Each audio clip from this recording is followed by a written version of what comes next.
So, my topic for this afternoon is successfully negotiating an oil and gas code development rewrite. And I work for the city of Brighton. I do not have any cautionary language like Chris Cotillion, but I think what you'll find is that my presentation is a cautionary tale of what not to do. And it actually sounds a lot like the last presentation. So bear with me, there are a lot of redundancy here. I got to give you a little background about Brighton because I'm sure most of you don't know where Brighton is located. I had a couple people at my table like, Brighton? No. So the where are we located? The orange star is where we're at today, beautiful Rifle, Colorado, on the western slope. The blue star is the location of Brighton. We're about 20 miles northeast of Denver, 20-minute drive to DIA. Majority of Brighton is within Adams County. There's a small part on the north side of Brighton that's actually in Weld County. And as you heard earlier today, Weld County is the county that produces most of the oil in the state. So we knew we were going to have a lot of oil and gas coming to us. So the how and the when. Brighton began as a railroad station at the junction of the Denver Pacific, which is now the Union Pacific Railroads, and the Denver and Boulder Valley Rails. And Brighton was incorporated on July 26, 1887, and a lot of our growth in the early 1900s and mid-1900s was from agriculture. And we are now more of a bedroom community since we're so close to downtown Denver. In 1904, Brighton became the county seat, and in 2000, the citizens voted via special election to become a home rule municipality. And as most of you probably know, home rule allows for local self-governance. However, we're still subject to state limitations prescribed by statute. So the who we are today. According to the U.S. Census Bureau website, 2013 population estimate is about 36,000. Median age is about 32 years. Household size is about 3 persons. Housing units, a little over 11,000. And racial distribution is white of 55% and Hispanic or Latino at 40%. By comparison, Rifle's population for that same time period of 2013 was about 9,500, so we're about 3 times bigger than Rifle. And now, what you're all here for, which is the what? Oil and gas development. It's not new to Brighton. As a matter of fact, we have over 35 vertical wells within the city limits of Brighton.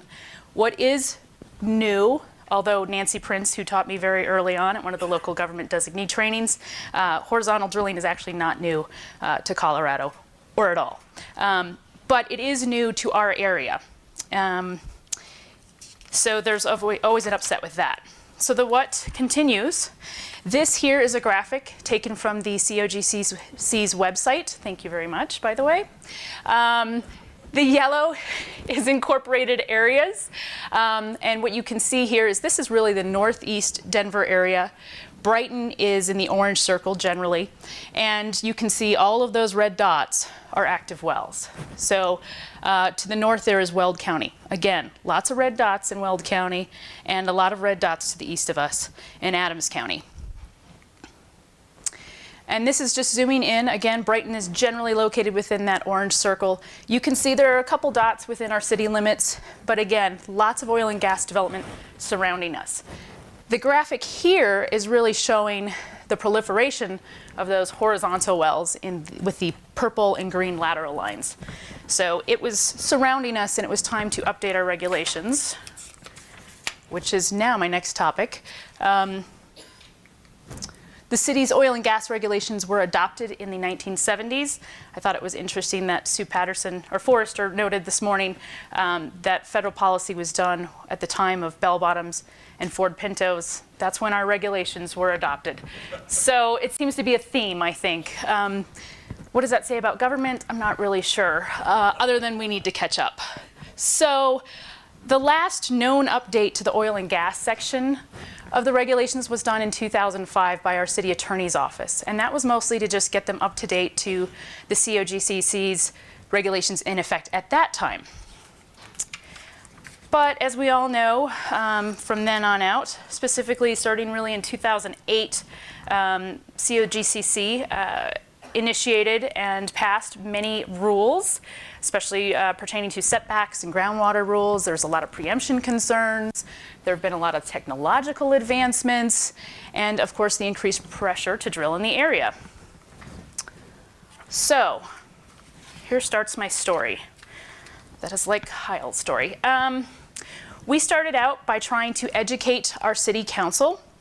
We started this process in early 2012. We held numerous study sessions, and at those study sessions we had numerous presenters come before us. Dr. William Fleckenstein from Colorado School of Mines came and talked to us about best practices on hydraulic fracturing. I actually think he was a speaker here last year.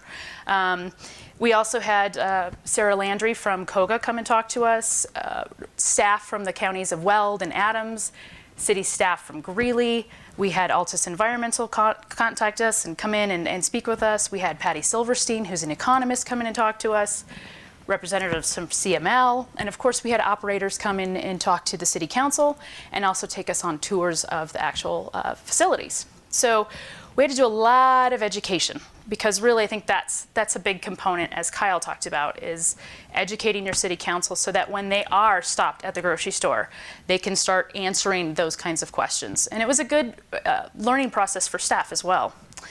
So anyhow, at the conclusion of those study sessions in 2013, City Council gave city staff direction to update our city's oil and gas regulations to acknowledge the new rules by COGCC and the new technologies, and to address Brighton's particular concerns related to public health, safety, and welfare.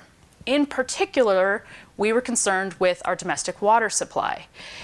Brighton is unusual in terms of where we get our water.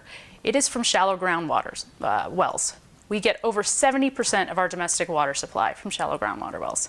So the great thing was we had educated our city council that when an operator comes in and performs hydraulic fracturing and drills a horizontal oil well, the concern is not the contamination when it's 2 miles down. The concern is the contamination on the surface. If someone has a spill or there's a human error involved, that's problematic for us as a city.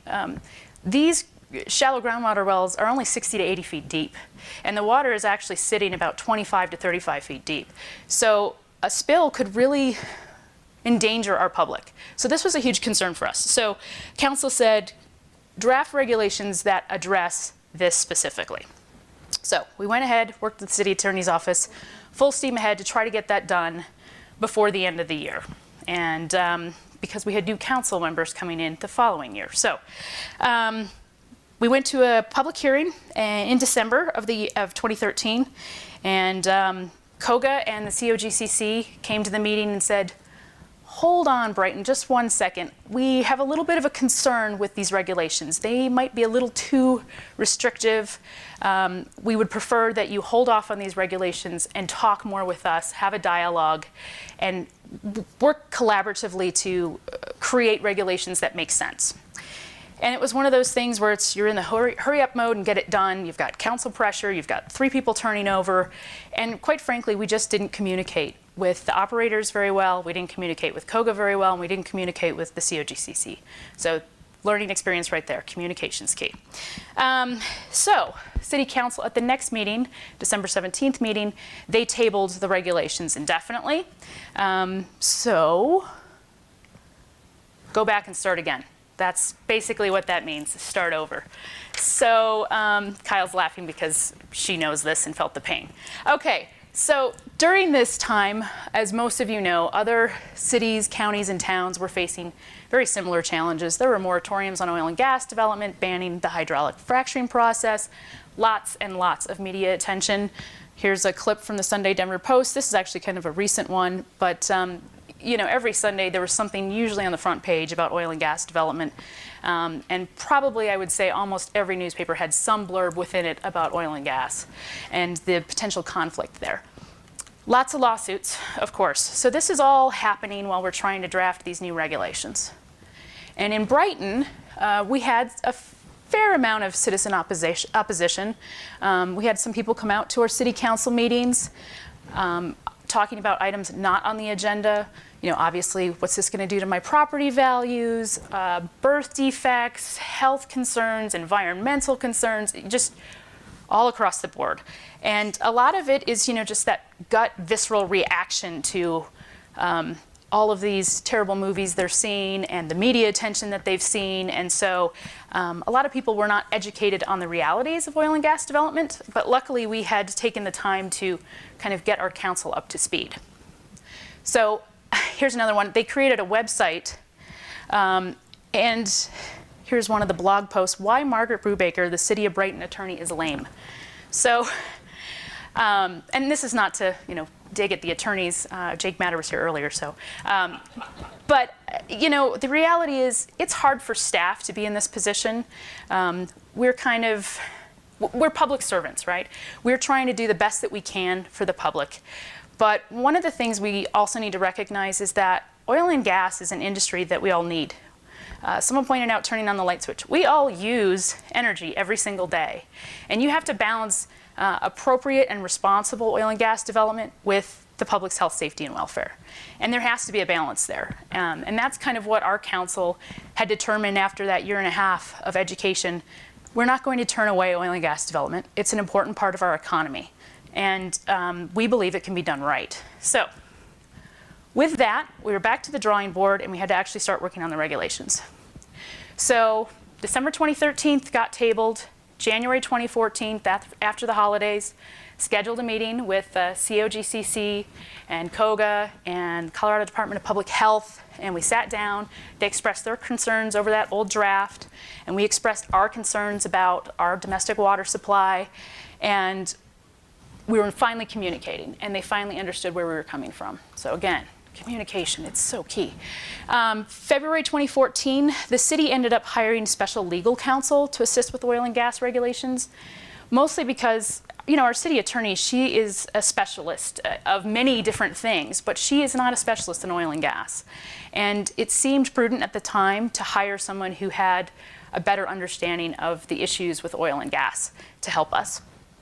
In March, staff proposed a 6-month temporary moratorium on the acceptance of applications for oil and gas development. Obviously, the reason that we proposed a moratorium was just to put a stay on any applications so that we had time to draft those regulations and get them approved. Council, of course, ended up approving a 4-month moratorium, which means staff has to work that much quicker. And Kyle's nodding her head again, so she's felt the pain.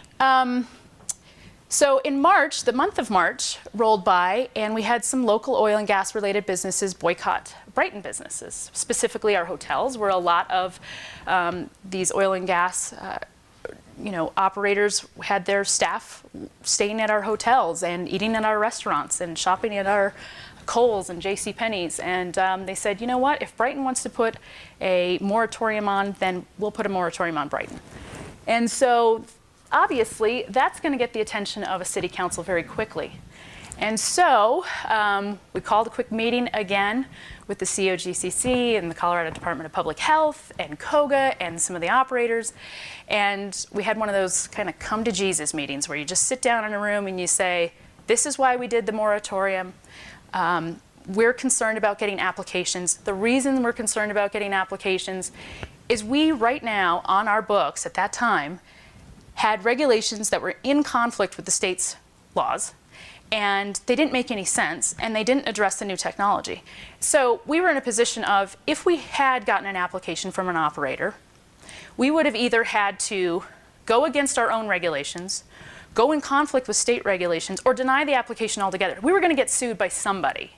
So when we expressed that concern to everybody at the table, it was like, okay, we understand where you're coming from, and the operators sat right there and said, we won't submit any applications. Let's come up with the timeline of how long you think it'll reasonably take to get these done. Let's work collaboratively. We promise not to submit any applications. And that was good enough for us. So we went back on April 1st and we rescinded the moratorium. Now this is all based on talking face-to-face communication and working in good faith and deciding we're going to work together. not separately. So for the next 4 months, COGCC, Colorado Department of Public Health, COGA, the operators in Brighton met several times to discuss the protection of the city's domestic water supply. And we all agreed to support an order through the COGCC. Sorry, I can't keep up with my notes. The water protection was actually done by order on July 28th of last year. It was unanimously approved, and it does protect the city's water wells and ditches. It's actually very similar to Rule 317B. Wow, I didn't think I was going to go over. Okay, it's very similar to Rule 317B in the COGCC's regulations. Has buffer zones, essentially, has an exception zone, a groundwater sampling zone, and a buffer zone. If you would like, I can give you more information if you just want to give me your business card at the end. But it was pretty groundbreaking at the time, and it was a great collaborative effort, and everybody was in agreement. And Brighton was pretty pleased that we have this safety net out there now. Okay. So August to November, city started redrafting the oil and gas regulations using a two-pronged approach, which is also kind of known as the carrot and stick approach. Kyle used it as well. It's essentially a conditional use, which is very similar to a special use, just different name in different municipalities, or the MOU, the Memorandum of Understanding. I won't go into a whole lot of detail. I think you kind of all know what that is. We had 4 separate meetings in September with the operators to review those regulations. We went to Planning Commission in November. We had already pre-scheduled, trying to stick to that time frame that we'd agreed to with the operators to have this done by the end of the year. Went to a public hearing on December 2nd, and staff requested a continuation to the meeting in January because there were some tweaks that we still needed to make with COGA and the COGCC on our regulations.